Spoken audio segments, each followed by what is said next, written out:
আলহামদুলিল্লাহ, আলহামদুলিল্লাহ, আলহামদুলিল্লাহ। আজকে আমি অনেক খুশি, অনেক খুশি আজকে আমার মনটা।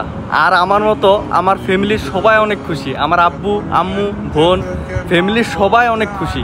আর এই খুশির কারণটা শুনলে আপনারাও অনেক খুশি হবেন। আজকে এত খুশি থাকার কারণ হচ্ছে আমার ছোট ভাই, আমার আপন ছোট ভাই আজকে কোরআনে হাফেজ হইয়া পাগড়ি পাইছে। বিশ্বাস করবেন কিনা জানি না, খবরটা শোনার পরে চোখ দিয়ে পানি চলে আসছে। আমার ভাই ছোট থাকতে, অনেক ছোট থাকতে ওই মাদ্রাসাত চলে গেছে, ওরে মাদ্রাসাত পড়াইছে, ওই ফ্যামিলির থেকে অনেক দূরে থাকছে, মানে একদম ছোট অবস্থায়, অনেক ছোট বয়স থেকে ওই মাদ্রাসাত পড়ে হাফেজ হওয়ার জন্য।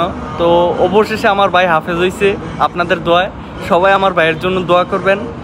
আর সত্যি কথা বলতে মনে করেন একটা ফ্যামিলি যে কতটা খুশি হয়, ফ্যামিলির কেউ যদি মানে কোনো একটা খুশির সংবাদ নিয়ে আসে, আর খুশি সংবাদটা যদি হয় এমন, তাহলে তো আর খুশি সীমায় থাকে না। আমার ভাই হাফেজ হওয়ার পরে মানে আমার আম্মু যথেষ্ট খুশি হয়েছে, কারণ আমার আম্মু বুঝেন নিজের ছেলেকে এত ছোট অবস্থায় মাদ্রাসায় পাঠাই দিছে। আমার ভাই অনেক ছোট বয়সেই মাদ্রাসায় থাকে, আমার ফ্যামিলির সাইরা, আমাদেরকে সাইরা অনেক কষ্ট করে মাদ্রাসায় খাওয়া দাওয়া, ঘুম, তারপরে আবার লেখাপড়া। তো যাক, অবশেষে আমার বাপ মার, আমাদের সবার স্বপ্ন পূরণ করে আমার ভাই আজকে হাফেজ হয়েছে, আমার ভাই আজকে পাগড়ি পাইছে। আলহামদুলিল্লাহ। এই খবরটা আপনাদেরকে দেওয়ার জন্য আমার ইচ্ছা ছিল, তাই আজকে খবরটা দিলাম। আজকে অনেক অনেক অনেক খুশি আমি।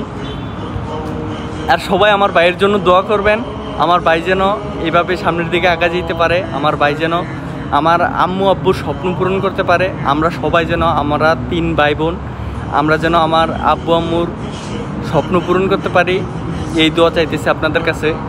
আর মন থেকে আমার ভাইয়ের জন্য দোয়া করবেন, আমার ভাই যেন ইসলামের পথে নিজেকে বিলিয়ে দিতে পারে।